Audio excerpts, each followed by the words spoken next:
Hello! How you doing, my brother? Hope you're doing well as always. It's Wednesday, so it's another Q&A Wednesday, and just if you don't know anything about this, go to my Facebook page, which is Cha-Ching, and submit a question to me, and I'll get back to you as best as I can.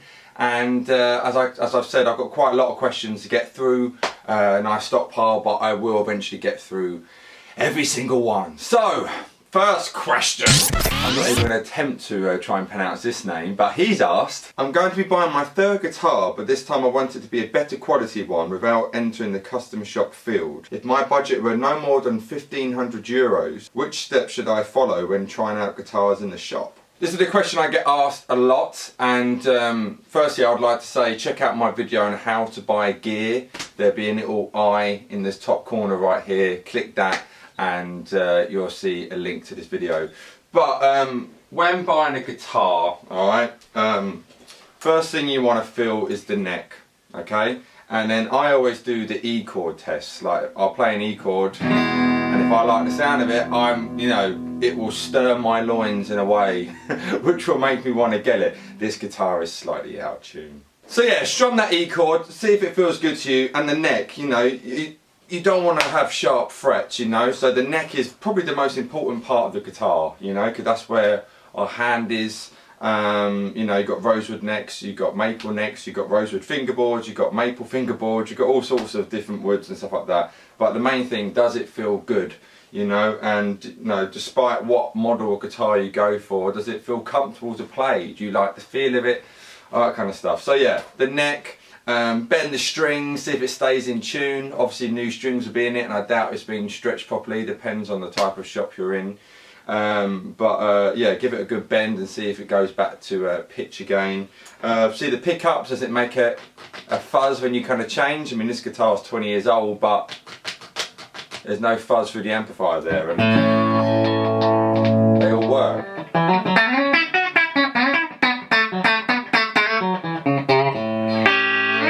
So yeah, do that kind of stuff. Have a plectrum in your hand if you haven't got one. And but yeah, the neck, man. And for me, like I say, I do the E chord test. If it feels good on an E chord, I want to buy the guitar. So hopefully that helps. Max has asked, hey Mike, I have a Stratocaster without a pick guard and it's a HSS, and I'm having trouble choosing between a Strat that is SSS and has a pick guard, or a Les Paul Jr. or a Telecaster. Right, buddy. Those are three completely different guitars. So I mean, yeah, the Tele and the Strat, they're both Fender type, and the Les Paul Jr. I mean, Les Paul Jr. A lot of times comes with P90s, which is a form of a single coil, but is a bit more of a warmer sound. Who am I to say? I mean, God, again, try it like I just said in the last one. Go to your guitar shop, try out all three guitars. What one do you find the best? What one do you like the feel of? I can't really say, right, you should get that, or that, because that might not be for you when you play it, I mean, all three are great guitars, a conventional Stratocaster with 3 single coils, fantastic guitar. Telecaster, fantastic guitar. Les Paul Jr., I don't have one, but I want one. I played a 55, not a real 55, out in LA earlier this year, and oh, it's beautiful. Just one pickup in the bridge, one P90, magnificent. Oh, it was just phenomenal guitar, and it was like 62 years old. So what am I saying? 61 years old. I can't add up today. But yeah, so I would just say go and try all three out. Try before you buy. Noah has asked, what's the guitar that got away? Meaning you saw a guitar you really liked in a shop or somewhere, and the next time you went to look at it, it wasn't there. Good question, buddy. One comes to mind straight away. I remember, oh God, this would have been 2004. I reckon, and I was at the London Guitar Show, and at the Guitar Village stand. Guitar Village is a cool shop in Farnham. I haven't been there for a while, but I got my Les Paul from there, and I kind of knew some of the guys back then, so I would have probably been about 19, somewhere around that age, late teens, early 20s, yeah, late teens. And I, as a lot of you have known, my phone's going off, but a lot of you know, I had wanted a 335 since I was 12, And when I was about 19, the opportunity came my way to get a real 1966 Gibson 335, and they took me out the back and like a little kind of back room at the show, and I went in on my own. Actually, my mates didn't actually come with me, and I sat in there for a bit playing this, you know, mid-60s real 335, and it's a sunburst, and it had the trapeze, I think it's called, the kind of longer bridge, the trapeze tail bridge. And I think the price, if I remember rightly, was about just over £2,500. Okay. Now the reason it was that was it had a headstock brake. Okay. And the irony of it, that's cheaper than what my 345 is. But I really like this guitar, and I was like, this is a vintage guitar. You know, this is like, oh, this is amazing. I've got to have this guitar. You know. But like I say, because of my age, I was like I say 18, 19, something like that. I thought, and I remember thinking, if I buy this guitar, my mother will kill me. And so I didn't get the guitar. And I remember I would see it on their website for quite a while afterwards. I expect because it had that headstock snap, and I don't think that matters too much, you know. Purist, you know, for kind of, you know, if you're a collector and wanted to sell it afterwards, I can wait for it to go up in value. Can completely understand there, you know, but I would want to play it. I wouldn't want to just look at it, you know. So, but yeah, so that one, that's probably one what comes to mind. I'm like, I probably should have pulled the trigger on that, you know, because I would have had it, you know. I would have had a real vintage guitar. It might have gone up a little bit in price now. Like I just said, it did have a headstock thing, so I'm probably just contradicting everything I just said there. But money aside, you know, yeah, I wish I kind of got it, but I couldn't really afford it, and yeah, being only 18 years old, my mum would have kicked my ass spending that amount of money on a guitar back then. So now it doesn't matter. But anyway, so that's my one what got away story. Tom's question is, hey Mike, I want to buy a Les Paul as I love the sound, but I'm struggling to find one I'm comfortable with. I've tried everyone in my music store. I love the feel of a 59 but cannot afford one. Do you know of one which may be cheaper which is relatively similar? I can completely understand this, buddy. I remember when I bought my Les Paul, I tried quite a few out at the time to see what was most comfortable, because if you're used to playing Fender type guitars, it's different, you know, the neck's shorter, a lot of times the neck's thicker and everything like that. Now, you're saying you're finding hard to find one you like, but you found a 59, I'm guessing like a reissue 59 custom shop, but you can't afford it. There's a reason why that is how nice it is, you know, and the question there, or that kind of term, you pay for what you get, comes in there, you know. So, I've mentioned this before, I'm quite good with saving money and stuff. So if you found that guitar you liked, if it was me, I would just save up for it.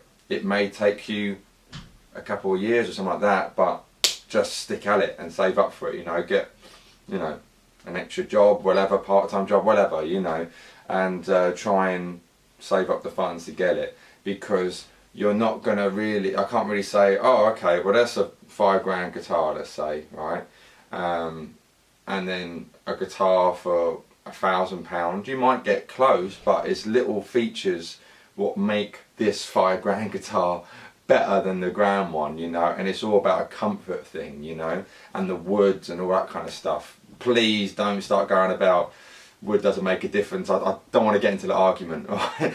But there's a reason why they are what they are, you know. So you can keep hunting, of course, you know, if you can find one a bit cheaper and you find a guitar, because don't get me wrong, you don't have to spend that amount of money for a good guitar, you don't. But if you found one you really truly like and it costs that, then just save up so you can get it. That's my personal thing. You can decide to do with that what you may.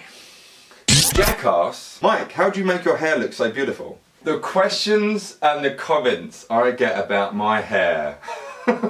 Now, today isn't the best example as it's a little bit flat today, but I get so many comments about my hair, and people seem to like my hair, which is lovely, which is very, very nice.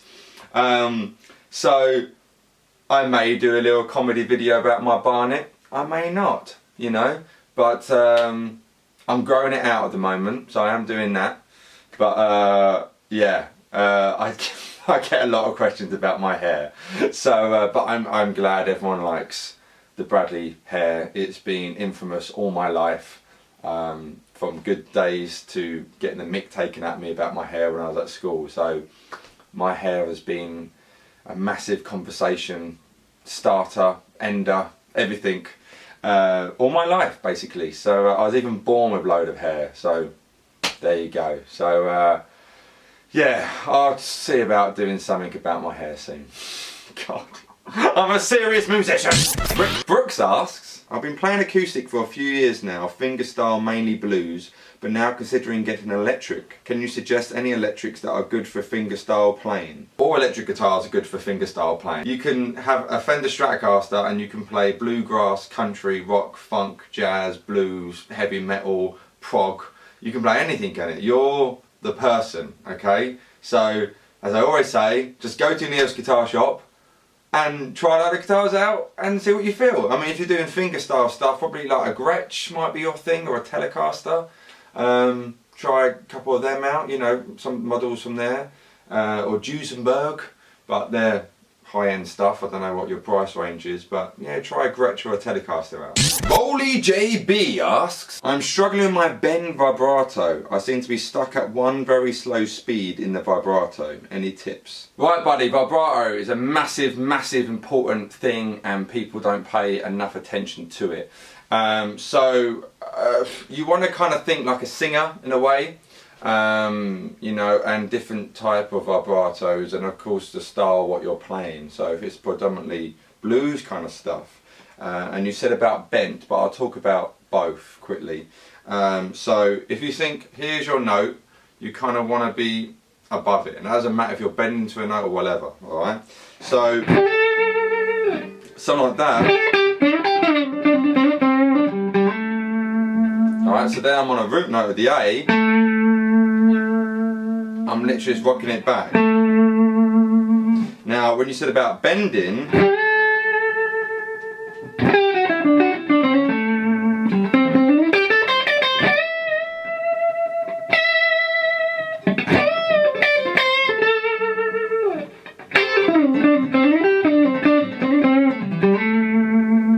so it's the same idea. I'm kind of bending a note, and then so where I bent the note, I'm going above it and then back down again. Always make sure I'm resolving back to the root.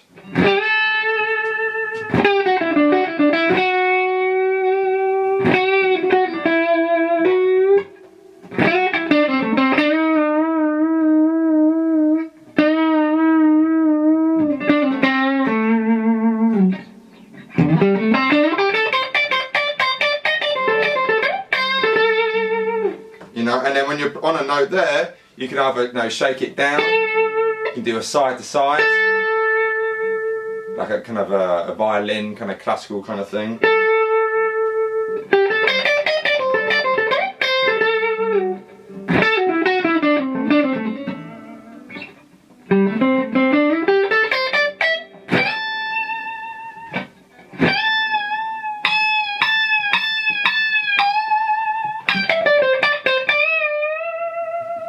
So I'm bending it and just wiggling it up there, alright?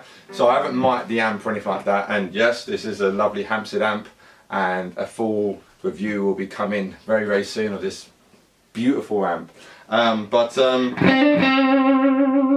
So yeah, just get used to kind of playing a note, bending it up, and then going above it and back down again, really softly.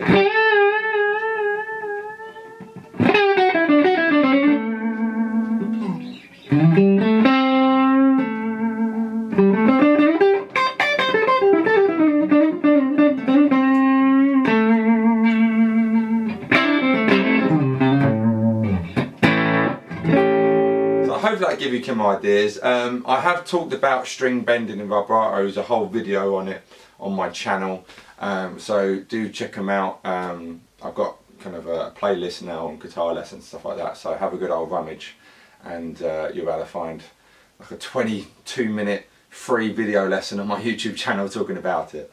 Chris Marston asks, "Hi Mike, your Tele sounds sweet. Are they stock pickups?" No, they're not stock pickups, Chris. They're Seymour Duncan Elecano Pro 2 pickups, I believe. I haven't got my Telecaster here, it's in my flat. I changed them a couple of years ago, I think. I've got a whole video where I kind of went between the two. Type in Seymour Duncan Elecano Pro Telecaster pickups in my search in YouTube. I'll put a link in the description box if need be. Yeah, I got sent them by Seymour Duncan, put them in, and they've been in ever since. So yeah, I think 2014 I got them. I think maybe 2015, I can't remember. It's all a bit of a blur. Yeah, they're great pickups. You can hear a little bit of a difference between the original ones. I still have the original ones. I'll never get rid of them because I remember they were good, but just try it out. And I've kind of worn the back, on the back pickup on my Tele, like it's the kind of enamel kind of coming off. It's kind of wearing away because I play it so much. Alright, but yeah, Seymour Duncan pickups. I'm a massive fan of Seymour Duncan. I'm endorsed by Seymour Duncan, so they're just fantastic. But yeah, check him out, mate. The Francis Bertrand, he asks, "Hi Mike, are there guitars in heaven? If yes, single coil humbuckers?" Yes, I believe there is. And I'm going to say single coils because they're sweet. Like an angel. And the last question of today is from Tim Swartz, and he asks, "Hey Mike, I'm kind of stuck with a problem and I don't know if it's easy to fix, learn or practice. Sometimes I think of a melody in my head, but when I want to play it on my guitar I can't find the right notes. I'm having real trouble with getting the licks from my head to the guitar, if that makes sense to you.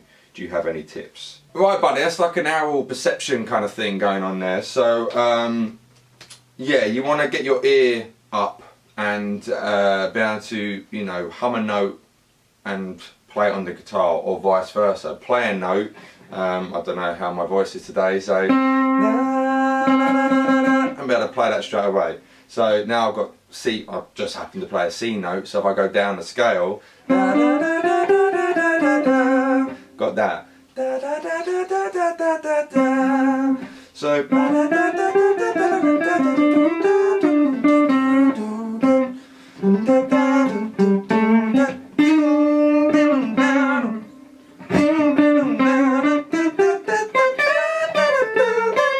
So God, that's high. But so just practice it, you know. So take a major scale, get out pentatonics, you know. There's more to life than a pentatonic, but and get used to playing that and singing it at the same time. That's just the 5 notes, and then go up the whole octave. So. And then, you know, it's almost like vocal practice here, but then go up a step and do the same thing. So C sharp. I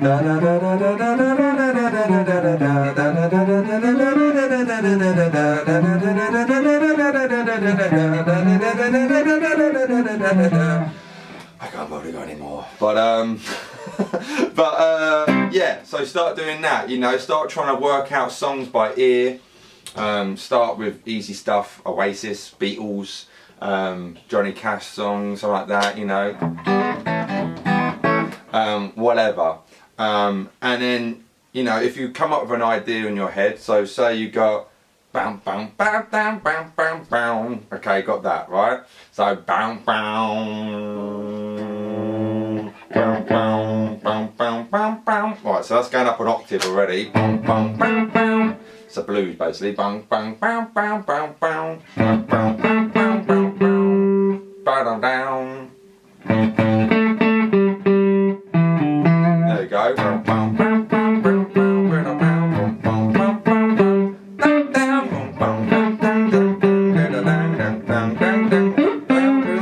So I like all that shit. But so I'm hearing it, I'm playing it. So if it means you got to stay there for an hour, try and get that first note, and just sit there, bang. I'm sounding like this today, but bang, just bang.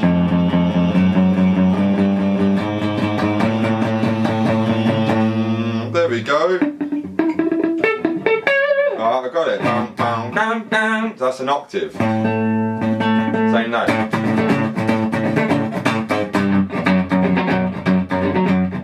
Need an overdrive pedal, but yeah, so just sit there for as long as it takes till you find that note what you're humming, and you know, over time you'll get it a lot quicker where you can, you know, do your George Benson scat.